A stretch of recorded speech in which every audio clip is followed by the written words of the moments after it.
Tell me like a Hellcat.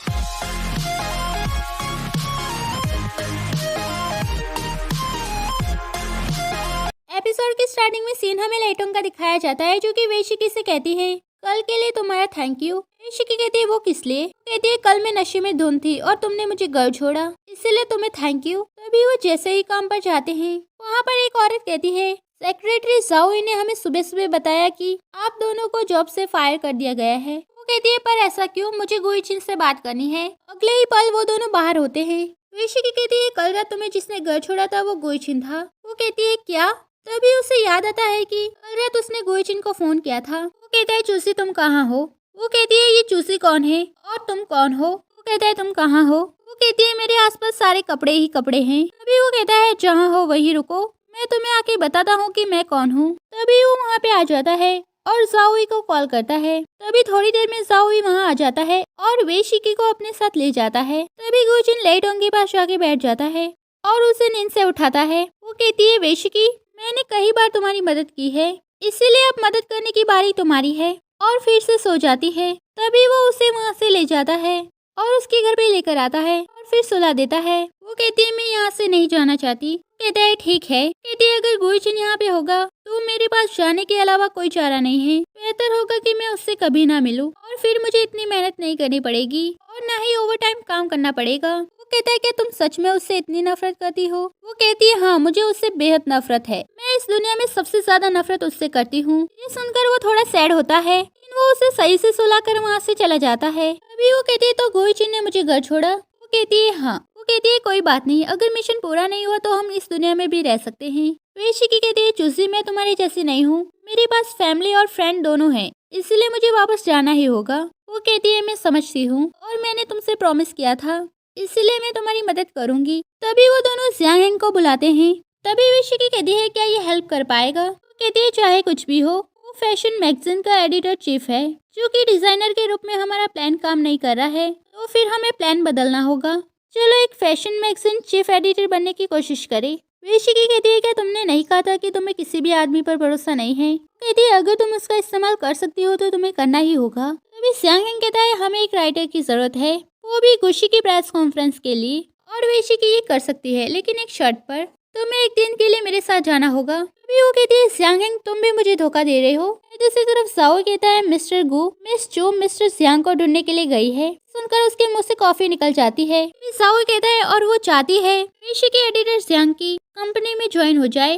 वो कहता है कोई बात नहीं, ये बस एक जॉब है। जाओई कहता है और मिस्टर जियांग ने मिस चू से रिक्वेस्ट की है कि वो एक दिन के लिए उनके साथ चले। सुनकर फिर से उसके मुंह से कॉफी निकल जाती है। जाओई कहता है और वो मान भी गई है, इसलिए अभी वो डेट पर होंगे। वो कहता है तुमने मुझे पहले क्यों नहीं बताया? जाओई कहता है मिस्टर जियांग मिस चू को काफी पसंद करते हैं और उनके साथ अच्छा बिहेव करते हैं, इसलिए आपको उन्हें विश करना चाहिए। वो कहता है मैं ऐसा क्यों करूँ? जाओई कहता है आपको मिस चू पसंद नहीं है। वो कहता है बकवास बंद करो। जाओई कहता है मिस्टर गो मैंने नीचे कार तैयार रखी है। तभी गुइचिन कहता है कभी कभी ऐसा लगता है कि तुम सब कुछ जानते हो। वो कहता है एक सेक्रेटरी होने के नाते मुझे ऐसा करना ही चाहिए। वहीं दूसरी तरफ वो कहती है तो तुम मुझे यहाँ लाना चाहते थे? वो कहती है हाँ, जब भी तुम दुखी होती थी तो मेरे साथ यहाँ आती थी, और जब से तुम्हारी एंगेजमेंट टूटी है जिससे पहले से थोड़ी अलग हो गई है। तभी वो उसका हाथ पकड़ता है और कहता है तुमने मुझसे प्रॉमिस किया था। वो कहती है मैंने जो प्रॉमिस किया था वो ये नहीं था। वो कहता है बस आखिरी बार। वो कहती है क्या? अभी वो उसे गले लगा लेता है और कहता है आखिरी बार मैंने तुम्हें पकड़ा है, इसलिए हिलना मत। पहले भी मैं हमेशा तुम्हारे साथ था और अब तुम्हारी बारी है। क्या ये ठीक है? तुमने मुझसे वादा किया था।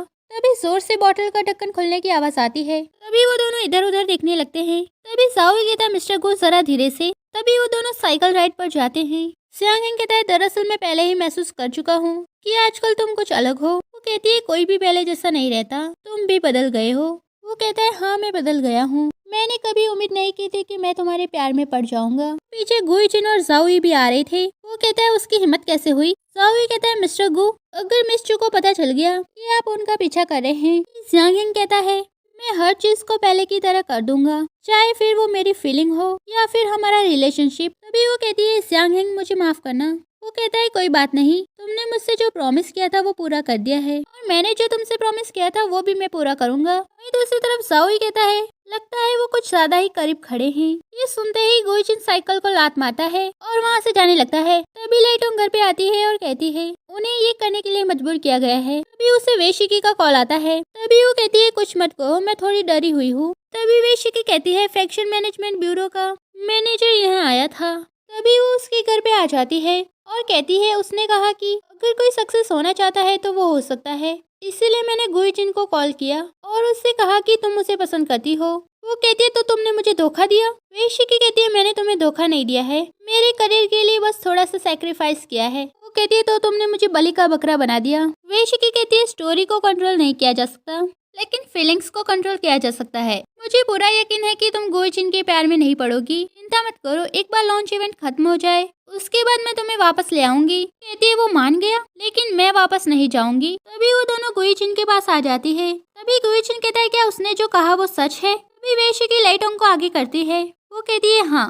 तभी ज़ाओई वेशिकी को अपने साथ ले जाता है। गुइजिन कहता है तुम मुझे पसंद करती हो, लेकिन तुम मेरे पास नहीं आई और इसके बजाय जियांग हेंग के पास गई। वो कहती है तुम्हारे सामने आने से मुझे डर लगता है और मैं थोड़ी शाय भी हूँ। वो कहता है जब तुम उसके साथ बाइक पे बैठी थी और वहाँ के सारे नज़ारे एंजॉय कर रही थी, क्या तब तुम्हें शर्म नहीं आई। वो कहती है तो तुमने मेरा पीछा किया। मुझे डर है कि तुम्हारी मेरे लिए फीलिंग्स एक लालच है, तुम मुझसे बेहतर हो और मैं तुम्हारी एक्स फियांसे हूँ और मैंने तुमसे एंगेजमेंट तोड़ दी थी और हमने शर्त लगाई थी अगर मैं एक्सेप्ट कर लेती तो मैं हार जाती, इसीलिए मेरी हिम्मत नहीं हुई, क्या तुम समझ रहे हो।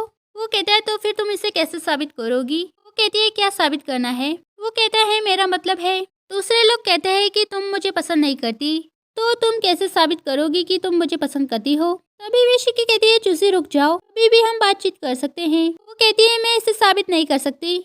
पीछे से वे यूकाई उन्हें दिखता है। तभी वो दोनों घर पे आ जाती है और कहती है अब मैं इसमें शामिल नहीं होना चाहती। तभी उसे ज़ाओई का कॉल आता है। वो कहती है साबित करने की जरूरत नहीं है, कोई प्यार नहीं है, ठीक है। तभी ज़ाओई कहता है मिस्टर गू को कुछ हो गया है। वो कहती है मुझे बेवकूफ बनाने की कोशिश मत करो। वो कहता है ये बिल्कुल सच है, मिस्टर गो को वे यूकाई ने पकड़ लिया है। वो कहती है ऐसा कैसे हो सकता है, दूसरी तरफ गुइजिन को पकड़ लिया गया था। तभी वो आदमी कहता है आज वो दिन है जब तुम मरोगे और मरने से पहले क्या तुम कुछ कहना चाहोगे, क्योंकि बाद में तुम कुछ कह नहीं पाओगे। मुझे पता है कि तुम्हें इसकी उम्मीद नहीं थी, लेकिन तुम्हारा अंत ऐसे ही होगा। वो कहता है तुम चाहे मुझे मारो या काटो पर जल्दी करो। तभी वो हंसते हुए कहता है तुम चाहते हो कि मैं जल्दी करूं, लेकिन मैं ऐसा नहीं करूंगा, पता है क्यों, क्योंकि किसी को नहीं पता है कि तुम कहाँ हो, इसीलिए कोई यहाँ नहीं आएगा। मैं तुम्हें थोड़ा थोड़ा तड़पाऊंगा और जल्दी से मरने नहीं दूंगा, और जब तुम मर जाओगी तो मैं तुम्हारी प्यारी चूजी को ढूंढ लूंगा, बच के निकल जाओगी, इसके बारे में सोचना भी मत। और जोर जोर से हंसने लगता है। तभी चूजी उसके सर पर डंडा मार देती है और कहती है लकीली ये बहुत ज्यादा बातें करता है। और गुइजिन से कहती है क्या तुम ठीक हो। वो कहता है तुमने मुझे फिर से बचा लिया। तभी वो लोग बाहर आ जाते हैं। तभी ज़ाओई कहता है यहाँ मेरा इंतजार करे, मैं अभी कार लेकर आता हूँ, और वहाँ से जाने लगता है। तभी वे यूक्रेन वापस वहाँ आ जाता है और चाकू से लेटोंग पे हमला करने के लिए जाता है, लेकिन गुइजिन उससे बचा लेता है। तभी वो कहती है ज़ाओई ने इसे किस तरह से बांधा था। तभी वो एक डंडा लेकर आती है और उसके हाथ पे मार के चाकू नीचे गिरा देती है, और बड़ी ही सही जगह पर डंडा मार के वहाँ से भाग जाते हैं और भागते हुए जंगल में आ जाते हैं। तभी वो कहती है क्या तुम ठीक हो। वो कहता है हाँ। वो कहती है अपने आप पर प्रेशर मत डालो, कुछ देर यहीं आराम करो, मैं पास में जाके देखती हूँ कि कहीं कोई रास्ता है या नहीं। वो कहता है क्या तुम ये कर सकती हो। वो कहती है क्यों नहीं। तभी उसका पैर लकड़ी पे पड़ जाता है और वो फिसल जाती है। तभी गुइजिन उसे बचाने के लिए जाता है, जिसके चक्कर में वो दोनों पेड़ से टकरा जाते हैं और बेहोश हो जाते हैं। तभी वो उठती है और गुइजिन को जगाने की कोशिश करती है और कहती है बिल्कुल नहीं, क्या मेन लीड मर गया। तभी वो अपनी आंखें खोलता है और कहता है तुम कौन हो। तभी वो दोनों वहाँ से जाने लगते हैं। तभी वो कहती है क्या तुम ठीक हो, क्या तुम्हें सच में कुछ याद नहीं। तभी वो नाम में सिर हिलाता है। वो कहती है कोई बात नहीं, और कहती है क्या मैं तुम्हारे साथ यहीं भूखी मर जाऊंगी, अभी तक हमें कोई बचाने क्यों नहीं आया। तभी वो गुइजिन को बुलाने लगती है। तभी गुइजिन वहाँ आता है। तभी वो कहती है बिना बताए इधर उधर मत घूमो, क्या तुम्हें पता है ये कितना डेंजरस है। वो कहता है मैं तुम्हारे लिए एक गिफ्ट लाया हूँ। तभी वो अपने हाथों से बहुत सारे फायरफ्लाइज निकालता है, जिन्हें देखकर वो काफी खुश हो जाती है और कहती है तुमने मेरे लिए इन्हें पकड़ा। तभी उन्हें किसी की आवाज सुनाई देती है। तभी एपिसोड खत्म हो जाता है। नेक्स्ट एपिसोड के लिए like share and subscribe and thank you for watching full video.